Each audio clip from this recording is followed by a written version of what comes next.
오늘 우리에게 주시는 하나님의 말씀은 마가복음 14장 1절과 2절 말씀입니다. 제가 하나님의 말씀을 봉독하겠습니다. 이틀이 지나면 유월절과 무교절이라 대제사장들과 서기관들이 예수를 흉계로 잡아 죽일 방도를 구하며 이르되 밀란이 날까 하노니 명절에는 하지 말자 하더라. 아멘. 오늘 본문 1절 말씀을 제가 새번역 성경으로 다시 읽어드릴게요. 유월절과 무교절 이틀 전이었다. 그런데 대제사장들과 율법학자들은 어떻게 속임수를 써서 예수를 붙잡아 죽일까 하고 궁리하고 있었다. 여러분, 성경을 읽다 보면은 좀 가슴이 답답해지는 그런 장면들이 있잖아요. 바로 오늘 본문 말씀이 그렇습니다. 유월절과 무교절 이틀 전이었습니다. 그런데 유대 종교 지도자들이죠. 대제사장들과 율법학자들이 모여서 무엇을 하고 있습니까? 유월절 양을 어떻게 잡을까 궁리하고 있나요? 이번엔 어떤 말씀을 가지고 우리 백성들과 함께 하나님의 은혜를 나눌까 고민하고 있습니까? 아니에요. 엔돌로 흉계를 꾸며서 속임수를 써서 교활하게 예수를 붙잡아 죽일 것을 궁리하고 있습니다. 그리고 이 회의의 결론은 이런 방향으로 흘러갑니다. 오늘 본문 2절 말씀. 그런데 그들은 백성이 소동을 일으키면 안 되니 명절에는 하지 말자 하고 말하였다.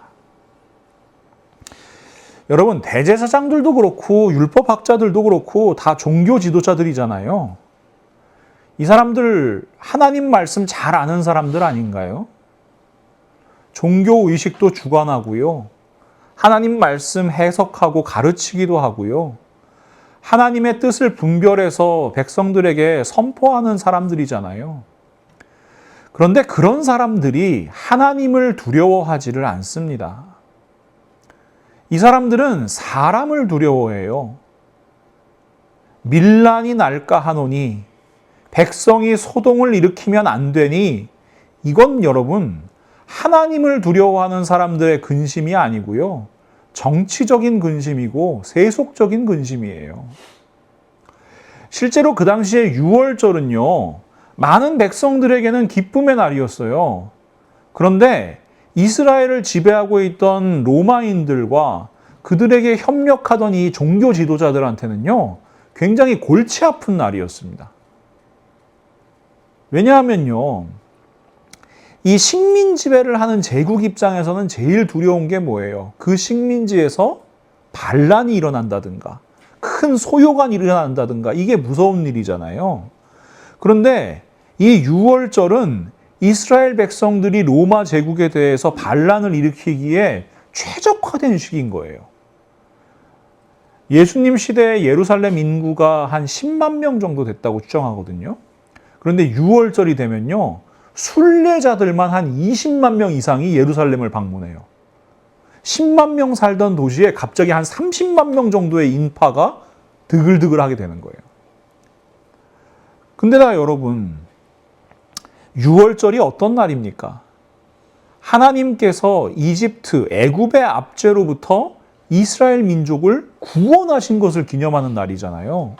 출애굽기 12장 11절 하반절부터 14절 말씀을 함께 보시면, 이것이 여호와의 유월절이니라. 내가 그 밤에 애굽 땅에 두루 다니며 사람이나 짐승을 막론하고 애굽 땅에 있는 모든 처음 난 것을 다 치고 애굽의 모든 신을 내가 심판하리라. 나는 여호와라. 내가 애굽 땅을 칠 때 그 피가 너희가 사는 집에 있어서 너희를 위하여 표적이 될지라. 내가 피를 볼 때 너희를 넘어가리니, 패스오버죠. 재앙이 너희에게 내려 멸하지 아니하리라. 너희는 이 날을 기념하여 여호와의 절기를 삼아 영원한 규례로 대대로 지킬 것이니라. 유월절은 백성들이 하나님의 구원을 기다리는 절기입니다. 이집트로부터 이스라엘을 구원하신 하나님께서 로마 제국의 식민 지배로부터 그들을 구원하실 것이라고 생각하는 거예요. 로마에 대한 반란을 일으키는데 이보다 확실한 명분이 어디에 있겠습니까? 그러니까 이 로마 제국도 그렇고요. 그 다음에 이 유대 종교 지도자들도 그렇고 이 시기가 되면 아주 비상이 걸리는 거예요. 그러니까 지금 대제사장들하고 서기관들은요, 어떤 근심을 하고 있는 거냐면 로마의 총독, 로마의 군인들, 로마의 귀족들이 해야 되는 근심을 대신해주고 있는 겁니다. 가뜩이나 반란이 일어나기 쉬운 분위기인데 조심해서 나쁠 것 없지 않냐? 이렇게 얘기하는 거예요. 일부 백성들이 지금 예수라는 사람을 메시아라고 믿고 있잖아요. 그런데 그 사람 잘못 건드렸다가 소동이 일어나면 어떻게 할 거예요? 로마 제국에서 책임을 묻겠죠? 그럼 그 책임 누가 질 거예요? 종교 지도자들이 질 수 있잖아요. 그건 피해야 되지 않겠냐. 괜히 잘못 건드렸다가 내가 가지고 있는 권력과 재산과 사회적 지위 다 잃어버리면 어떡하지? 근심하고 있는 겁니다. 예수를 당장이라도 잡아 죽이고 싶은데 유월절이나 무교절은 피해서 하자 주장하는 거죠. 이들이 하고 있는 근심은 지극히 현실적이고 세속적이고 또 자기중심적입니다. 근심의 목적이 오직 자기 자신의 이익을 지키는 데 향해 있어요. 말씀을 묵상하다 보니까 이 말씀이 떠오르더라고요. 고린도후서 7장 10절 말씀. 하나님의 뜻대로 하는 근심은 후회할 것이 없는 구원에 이르게 하는 회개를 이루는 것이요. 세상 근심은 사망을 이루는 것이니라. 유대 종교 지도자들 이들의 근심은 죽임과 죽음을 향해서 달려가고 있습니다. 여러분께 한번 여쭤볼게요. 만약에 여러분이 지금 이 회의에 참석하셨어요. 대제사장들과 서기관들의 이 회의에 참석하셨어요. 여러분이라면 어떤 말씀을 하시겠습니까? 무엇을 근심하시겠습니까? 정말 하나님 말씀 알고요. 하나님을 믿는 사람이라면 이렇게 얘기해야 되지 않을까요? 속임수를 써서 흉계를 꾸며서 예수를 붙잡아 죽일까 우리가 궁리해서는 안 됩니다. 이렇게 이야기해야죠. 왜요? 하나님께서 그렇게 하지 말라고 그러셨잖아요. 10계명의 제9계명입니다. 출애굽기 20장 16절 말씀. 내 이웃에 대하여 거짓 증거하지 말라. 속임수로 사람 죽이면 안 되는 거예요. 이 계명은요, 신명기 19장 16절에서 20절에서 조금 더 구체화되거든요. 만일 위증하는 자가 있어 어떤 사람이 악을 행하였다고 말하면 그 논쟁하는 쌍방이 같이 하나님 앞에 나아가 그 당시에 제사장과 재판장 앞에 설 것이요. 재판장은 자세히 조사하여 그 증인이 거짓 증거하여 그 형제를 거짓으로 모함한 것이 판명되면 그가 그의 형제에게 행하려고 꾀한 그대로 그에게 행하여 너희 중에서 악을 제하라. 그리하면 그 남은 자들이 듣고 두려워하여 다시는 그런 악을 너희 중에서 행하지 아니하리라. 여러분, 거짓 증거에서 사람을 죽이려고 하면요, 이게 발각되면 어떻게 해요? 그 죽이려고 했던 사람을 죽이라는 겁니다. 무서운 말씀이죠. 잠언에도 이런 말씀이 기록되어 있어요. 잠언 12장 2절 말씀 보시면 선인은 여호와께 은총을 받으려니와 악을 꾀하는 자는 정죄하심을 받으리라. 심지어 하나님께서는 이렇게 말씀하십니다. 출애굽기 23장 1절과 2절 말씀. 너희는 근거 없는 말을 해서는 안 된다. 거짓 증언을 하여 죄인의 편을 들어서는 안 된다. 다수의 사람들이 잘못을 저지를 때에도 그들을 따라가서는 안 되며 다수의 사람들이 정의를 굽게 하다 하는 증언을 할 때에도 그들을 따라가서는 안 된다. 다른 사람이 다 잘못해요. 다 정의를 굽게 하는 증언을 해요. 속임수를 써서 사람을 죽이려고 해요. 다수의 사람들이 하나님의 말씀을 따르지 않으려고 해요. 그래도 너희는 따라가서는 안 된다고 말씀하시는 거예요. 대제사장들이 이 말씀을 모를까요? 서기관들, 율법학자들이 이 말씀들을 모를까요? 그럴 리가 없습니다. 대제사장 정도 되고요. 서기관 정도 되면요. 모세오경, 토라, 이 창세기, 출애굽기, 레위기, 민수기, 신명기는 그냥 통째로 다 외우는 사람들이에요. 지금도 유대인 아이들 회당 가서 그거 외우고 있잖아요. 이 말씀들만 빼놓고 외웠을까요? 그럴 리도 없는 거죠. 그렇다면 여러분, 이 사람들은 하나님 뜻대로 근심해야 되잖아요. 이런 거죠. 지금 우리가 이 자리에서 논의하고 있는 건 하나님의 뜻이 아닌 것 같아요. 말씀을 보니까 아니에요. 예수라는 사람이 아무리 싫어도 그 사람 죽이기 위해서 흉계를 꾸며서는 안 돼요. 속임수나 거짓 증거를 통해서 사람을 죽여서는 안 되는 거예요. 이것은 하나님 앞에서 악한 일이에요. 우리가 잠시 눈이 멀었었나 봐요. 하나님 앞에서 함께 회개합시다. 그런데 그 회의 자리에 이런 사람이 한 사람도 없었던 겁니다. 하나님의 말씀, 하나님의 뜻을 분별하고 용기 있게 행동하는 사람이 단 한 사람도 없었던 겁니다. 무엇보다 여러분, 대제사장들과 서기관들은 유월절이 어떤 날인지에 대해서 너무나 잘 아는 사람들이었습니다. 출애굽기 12장 26절과 27절에 이런 말씀이 기록되어 있어요. 이후에 너희의 자녀가 묻기를 이 예식이 무슨 뜻이냐 하거든 너희는 이르기를 이는 여호와의 유월절 제사라. 여호와께서 애굽 사람에게 재앙을 내리실 때에 애굽에 있는 이스라엘 자손의 집을 넘으사 우리의 집을 구원하셨느니라 하라 하매 백성이 머리 숙여 경배하니라. 파사흐, 패스오버거든요. 하나님께서 어린 양의 피를 보고 넘어가신 날, 지나가신 날, 이스라엘 백성들에게 자비를 베푸신 날, 그렇게 이스라엘 백성들을 구원하신 날이 바로 유월절입니다.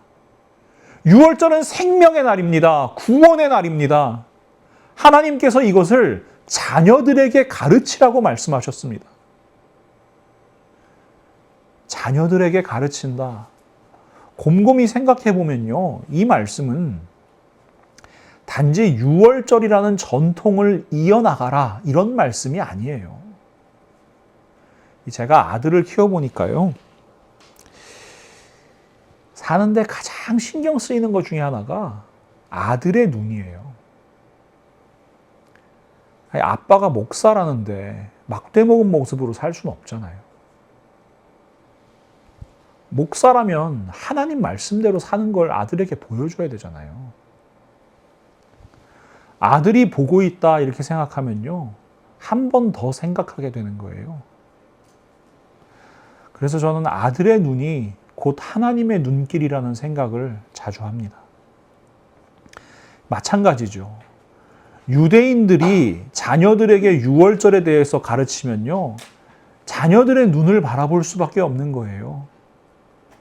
아빠가 정말 구원받은 하나님의 백성으로 살고 있는지, 엄마가 거룩한 하나님 나라 백성으로 살고 있는지 자녀들이 바라보고 있잖아요. 그런데 지금 이 유대의 종교 지도자들은 자기 자녀들에게 유월절에 대해서 뭐라고 가르칠 수 있을까요? 아무 잘못 없는 사람에게 흉계를 꾸며서 죽일 계획을 세운 날, 거짓 증거해서라도 새롭게 등장한 랍비 한 사람을 없애고 나의 이익을 보호한 날, 뭐 이렇게 가르쳐야 되지 않을까요? 하나님의 눈길이 안중에도 없는 거예요. 하나님의 뜻, 하나님의 마음, 하나님의 사랑, 관심 없는 거예요. 하나님이 두렵지 않은 겁니다. 불행하게도 이런 이들의 모습이 낯설지가 않아요. 마가복음 3장 1절에서 6절 말씀 보시면 예수께서 다시 회당에 들어가시니 한쪽 손 마른 사람이 거기 있는지라. 사람들이 예수를 고발하려 하여 안식일에 그 사람을 고치시는가 주시하고 있거늘 예수께서 손 마른 사람에게 이르시되 한가운데에 일어서라 하시고 그들에게 이르시되 안식일에 선을 행하는 것과 악을 행하는 것, 생명을 구하는 것과 죽이는 것, 어느 것이 옳으냐 하시니 이들 반응이 어떻습니까? 그들이 잠잠하거늘 그들의 마음이 완악함을 탄식하사 노하심으로 그들을 둘러보시고 그 사람에게 이르시되 내 손을 내밀라 하시니 내밀매 그 손이 회복되었더라. 그러자 이 사람들의 반응이 어때요? 바리새인들이 나가서 곧 헤롯 당과 함께 어떻게 하여 예수를 죽일까 의논하니라. 유대의 종교 지도자들은 이 완악한 마음으로부터 한 걸음도 벗어나지를 못했습니다. 하나님께서는 안식일을 통해서 선을 이루길 원하시고요. 생명을 구하기를 원하시고요. 살리기를 원하세요. 그러나 유대의 종교 지도자들은 율법주의에 사로잡혀 있지요. 지체장애인의 고통에는 관심도 없지요. 생명을 바라보지 않지요. 오직 죽이고자 하는 마음뿐이지요. 그러니 하나님 뜻대로 하는 근심이 없는 겁니다. 당연히 회개도 없습니다.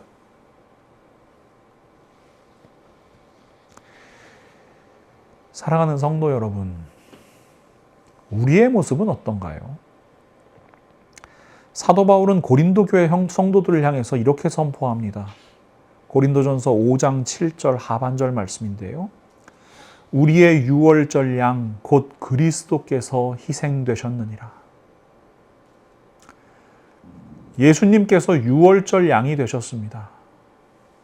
십자가에서 보혈을 흘려주셨습니다. 그 보혈을 보신 하나님께서 우리를 넘어가셨습니다. 그 은혜와 사랑으로 구원받은 그리스도인이라면 어떻게 살아야 합니까? 당연히 생명과 사랑의 복음을 흘려보내는 통로로 살아야 합니다. 십자가 보혈의 능력으로 살아가는 하루하루의 삶, 그것이 우리에게는 유월절이나 마찬가지예요. 근데 불행하게도 우리는 그 사실을 자꾸만 잊어버리죠. 이 벨기에의 작은 마을 메시네스라는 데에는 이런 동상이 세워져 있습니다. 보신 적 있으세요? 굉장히 자세가 어색하잖아요. 악수를 하는 건지 안 하는 건지. 근데 이 사람 두 사람 사이에 축구공이 놓여져 있어요. 짐작하시겠지만 왼쪽에 있는 사람은 독일군이고요. 오른쪽에 있는 사람은 영국군입니다. 이 동상은 제1차 세계대전 초기인 1914년 크리스마스에 일어난 기적과 같은 사건을 기념하기 위해서 만들어졌습니다. 영국군하고 독일군은요, 이 벨기에에서 정말 수십 미터 혹은 100m 안팎의 거리를 두고 서로 참호를 판 상태로 이 대치를 하고 있었어요. 이 1차 세계대전에 이 참호전이라는 개념이 등장했거든요. 그래서 이 참호에서 뭐 머리만 조금 들었다? 그럼 막 기관총탄이 빗발치는 겁니다. 참호 사이에 있는 이 공간에는 돌격을 하려다가 이 총탄에 맞고 죽은 시체들이 수습도 못한 상태로 막 널브러져 있었어요. 그렇게 지옥과 같은 전장에도 크리스마스가 찾아왔습니다. 이 양측 병사들은 자기 참호에서 캐롤을 부르면서 그 크리스마스를 기념하고 있었습니다. 이 거리가 가깝잖아요. 그러니까 서로 캐롤을 부르는 소리가 들리는 거예요. 그래서 이 군인들이 참호 밖으로 머리를 내밉니다. 불과 몇 시간 전까지 서로를 죽이려고 싸우던 이들이지만 그 캐롤을 듣는데 어떻게 서로에게 총을 쏴요. 서로 비무장으로 가운데 이 평지에서 모여요. 그래서 조금 전까지 총뿌리를 겨눴지만 서로 악수를 나누고요. 서로 포옹하고요. 메리 크리스마스 인사를 하는 거예요. 뭐 술이라든가 담배라든가 뭐 식량이라든가 간식 같은 거 이런 거 서로 선물 주고받고요. 이제 안 싸우니까 어떻게 해요? 가운데 막 이 전우의 시체를 막 썩어가는 걸 보고 있었잖아요. 그거 다 수습해서 묻어주고요. 그 다음에 그 가운데 이제 평지가 있으니까 거기서 모여서 영국이나 독일이나 축구 좋아하잖아요. 같이 축구했대요.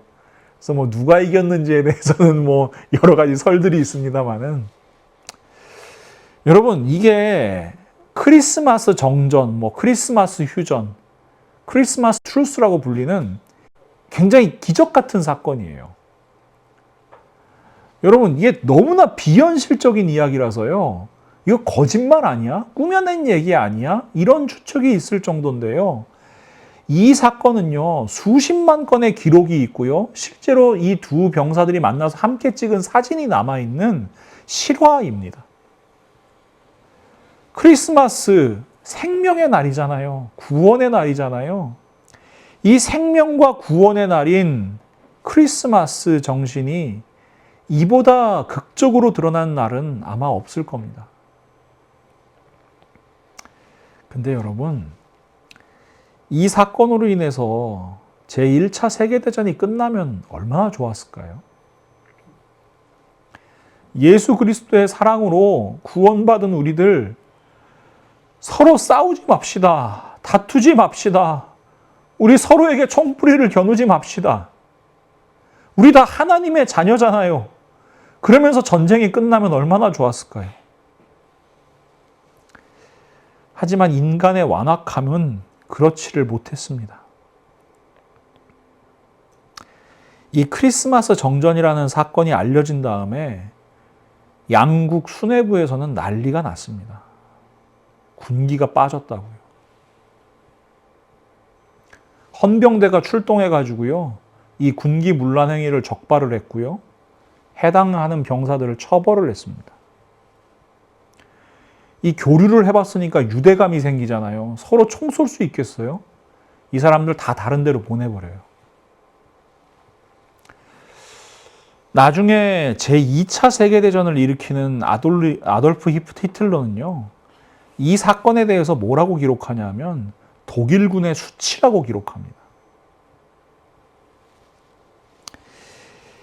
이런 분위기 때문에 크리스마스 정전은 두 번 다시 이루어지지 않았습니다. 전쟁은 1918년까지 약 4년 동안 더 지속됐고 수없이 많은 사람들이 전선에서 목숨을 잃었습니다. 생각해보면 그렇지요. 성경에 기록되어 있는 유월절의 전통, 또 성탄절의 전통, 그 사랑과 생명이 이어져야 되잖아요.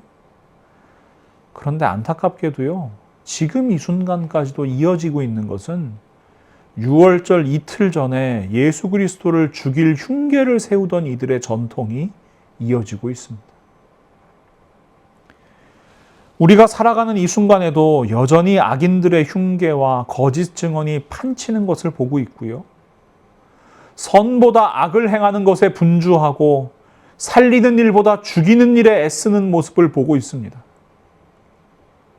선한 사람들이 고통받고 정의와 공의를 부르짖는 것이 바보같이 느껴지는 시대를 우리는 살고 있습니다. 사랑하는 믿음의 동역자 여러분, 제가 이런 현실을 바라보면서 늘 묵상하는 말씀이 있는데요.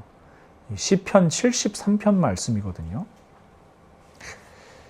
시편 73편 1절에서 28절 말씀 전체인데요. 우리 한번 이 말씀에 담긴 하나님의 마음을 읽으면서 우리 한 목소리로 한번 천천히 읽어봤으면 좋겠어요. 화면을 보시면서 우리 새번역 성경이라서 함께 읽지요. 하나님은 마음이 정직한 사람과 마음이 정결한 사람에게 선을 베푸시는 분이건만 나는 그 확신을 잃고 넘어질 뻔했구나. 그 믿음을 버리고 미끄러질 뻔했구나. 그것은 내가 거만한 자를 시샘하고 악인들이 누리는 평안을 부러워했기 때문이다. 그들은 죽을 때에도 고통이 없으며 몸은 멀쩡하고 윤기까지 흐른다. 사람들이 흔히들 당하는 그런 고통이 그들에게는 없으며 사람들이 의뢰당하는 재앙도 그들에게는 아예 가까이 가지 않는다. 오만은 그들의 목걸이요 폭력은 그들의 나들이 옷이다. 그들은 피둥피둥 살이 쪄서 거만하게 눈을 치켜뜨고 다니며 마음에는 헛된 상상이 가득하며 언제나 남을 비웃으며 악의의 찬말을 쏘아붙이고 거만한 모습으로 포건하기를 즐긴다.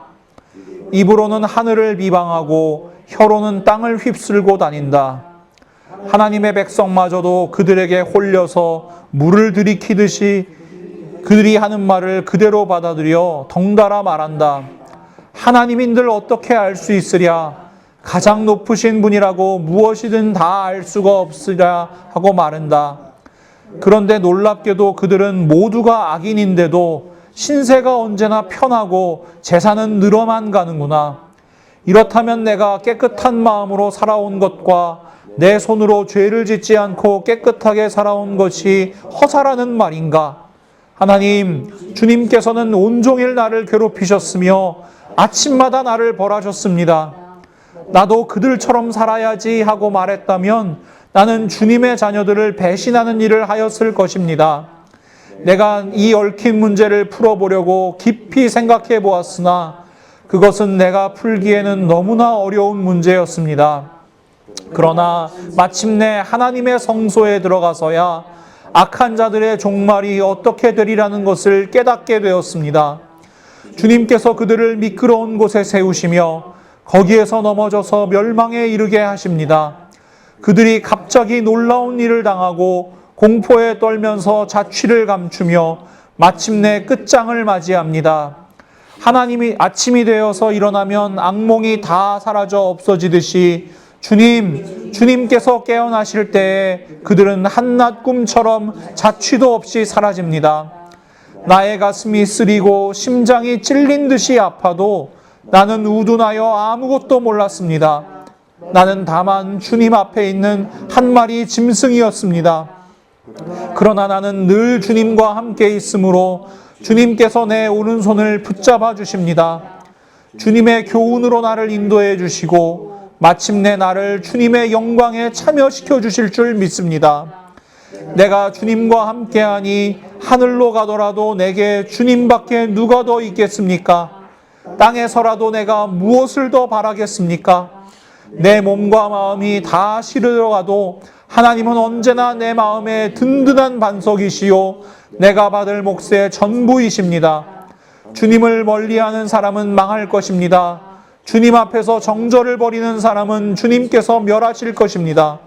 하나님께 가까이 있는 것이 나에게 복이니 내가 주 하나님을 나의 피난처로 삼고 주님께서 이루신 모든 일들을 전파하렵니다. 아멘. 요즘 세상을 보면 참 생각나는 장면들이 많은 말씀입니다. 우리는 우둔하고 또 우매한 존재입니다. 무지한 존재입니다. 유한한 존재입니다. 한 마리 짐승과 다를 바가 없습니다. 그래서 우리는요, 영원하신 하나님, 전지전능하신 하나님의 계획을 다 알지 못해요. 그래서 자꾸만 흔들리죠. 의심하죠. 악인들은 잘 되는 것 같은데 선인들은 왜 이렇게 힘들지? 불의를 행하는 자들은 형통한 것 같은데 왜 공의와 정의를 부르시는 것은 이렇게 힘이 들지? 그냥 타협하고 사는 게 낫지 않을까?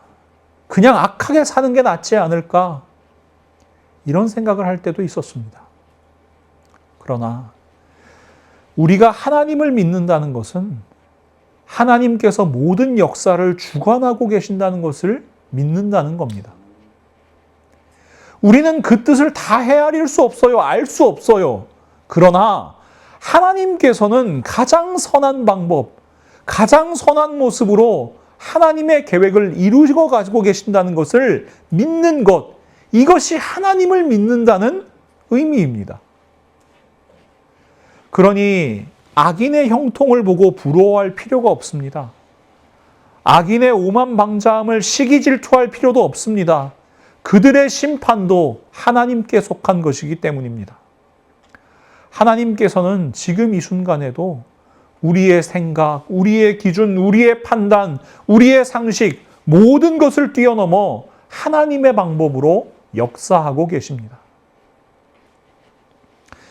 오늘 본문 말씀과 유사한 내용을 기록하고 있는 요한복음 11장 말씀을 통해서 우리는 하나님의 역사를 바라볼 수 있어요. 요한복음 11장 41절에서 53절 말씀인데요. 한번 잘 들어보세요. 이에 대제사장들과 바리새인들이 공회를 모으고 이르되 이 사람이 많은 표적을 행하니 우리가 어떻게 하겠느냐? 만일 그를 이대로 두면 모든 사람이 그를 믿을 것이요. 그리고 로마인들이 와서 우리 땅과 민족을 빼앗아 가리라 하니 그 중에 한 사람 그의 대제사장인 가야바가 그들에게 말하되 너희가 아무것도 알지 못하는도다. 한 사람이 백성을 위하여 죽어서 온 민족이 망하지 않게 되는 것이 너희에게 유익한 줄을 생각하지 아니하는도다 하였으니 이 말은 스스로 함이 아니요 그 해의 대제사장이므로 예수께서 그 민족을 위하시고 또 그 민족만 위할 뿐 아니라 흩어진 하나님의 자녀를 모아 하나가 되게 하기 위하여 죽으실 것을 미리 말함이러라. 이날부터는 그들이 예수를 죽이려고 모의하니라. 자, 대제사장 가야바의 주장을 정리해보면 이렇습니다. 예수 한 사람 때문에 반란이 일어나고 밀란이 일어나면 로마 제국에 의해서 멸망당할 겁니다. 그 군대가 와서 우리 다 쓸어버릴 거예요. 그러니 예수라는 한 사람을 죽여서 이 로마 제국에 의해서 우리가 멸망당하지 않도록 하는 것이 우리 모두를 위한 일입니다. 라는 주장인 거예요. 이게 얼마나 악한 생각입니까? 가야바는 종교 지도자들이 꾸민 흉계의 명분을 제시해 준 사람입니다. 그런데요, 여러분, 놀라운 것은 사도 요한은 이 가야바의 말을 전혀 다른 방법으로 해석한다는 거예요. 대제사장 가야바는 지금 예수 그리스도께서 돌아가시는 것이 이스라엘 민족뿐만 아니라 흩어져 있는 모든 하나님의 자녀를 하나 되기 위한 하나님의 계획을 이루기 위한 거다. 이것을 예언한 것이다. 라고 선포하고 있는 겁니다. 관점이 완전 다르잖아요. 악인들은 뭐예요? 지금 그냥 기껏 밀란 일어나는 거, 로마 제국이 들어오는 거, 이거 두려워하고 있는 거거든요. 그러나 하나님께서는요, 그 모든 것을 뛰어넘어 온 세상을 구원하실 놀라운 계획을 한 걸음 한 걸음 이루어 가시는 겁니다. 다시 6월절로 한번 돌아가 볼까요? 출애굽기 13장 15절과 16절 말씀 보시면 이렇게 기록되어 있어요. 그때 바로가 완악하여 우리를 보내지 아니하매 여호와께서 애굽 나라 가운데 처음 난 모든 것은 사람의 장자로부터 가축의 처음 난 것까지 다 죽이셨으므로 태에서 처음 난 모든 수컷들은 내가 여호와께 제사를 드려서 내 아들 중에 모든 처음 난 자를 다 대속하리니 이것이 내 손의 기호와 내 미간의 표가 되리라. 이는 여호와께서 그 손의 권능으로 우리를 애굽에서 인도하여 내셨음이니라 할지니라. 여러분, 이스라엘 백성들이 왜 못 나갔다고요? 바로가 완악해서 우리를 보내지 않았다. 보통 사람들은 이런 파라오의 능력을 두려워하지요. 이런 바로의 권세를 두려워하지요. 그러나 기억하세요. 그 바로의 마음을 주관하시는 분도 하나님이십니다. 출애굽기 11장 9절에서 10절 말씀. 여호와께서 모세에게 이르시기를 바로가 너희의 말을 듣지 아니하리라. 하나님은 다 알고 계세요. 그러므로 내가 애굽 땅에서 나의 기적을 더하리라. 하나님의 능력을 드러내시겠다고 말씀하세요. 모세와 아론이 이 모든 기적을 바로 앞에서 행하였으나 여호와께서 바로의 마음을 완악하게 하셨으므로 그가 이스라엘 자손을 그 나라에서 보내지 아니하였더라. 하나님의 계획을 온전히 이루시기 위해서 하나님께서 바로의 마음을 완악하게 하시는 겁니다. 그러니 우리는 바로를 두려워할 필요가 있습니까? 없지요. 우리는 살아계신 하나님만 바라보면 되는 겁니다. 여러분 그 일본에 가보시면은 후지미라고 하는 지명이 굉장히 많아요. 한자로 이렇게 쓰거든요. 후지미. 이 동네 이름도 있고요. 길 이름도 있고요. 맨션이나 뭐 빌딩 이름도 있어요. 후지미라는 게 뭐냐면 후지는 후지산이에요. 그리고 뒤에 볼견자잖아요. 예. 후지산이 보인다라는 뜻이에요.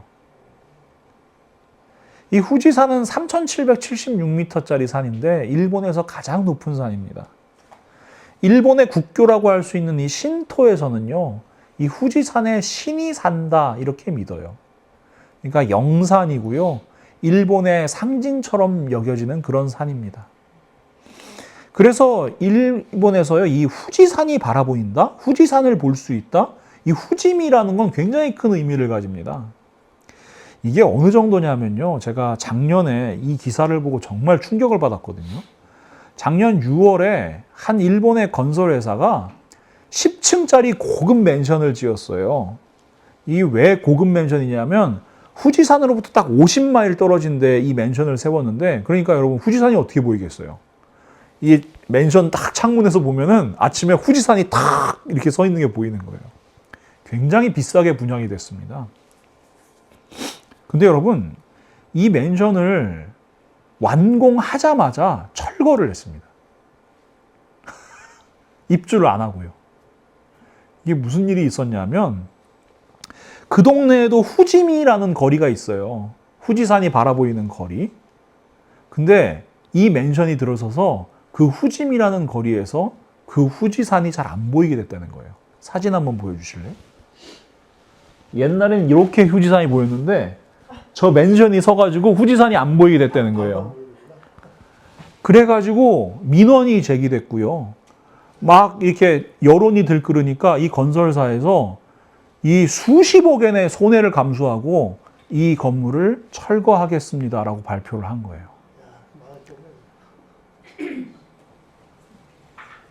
제가요, 이 기사를 이렇게 그 에버노트에다가 스크랩을 하면서 이런 메모를 제가 해놨었어요. 일본인들은 그깟 이 수지산 하나 바라보는 것에 목숨을 거는데 그리스도인들은 이게 그 이에스 키리시도라고 쓴 거거든요. 예수 그리스도 미, 예수 그리스도를 바라보는 것, 그리고 카미사마, 하나님이에요. 카미사마 미, 하나님을 바라보는 것에 목숨을 걸고 있는가?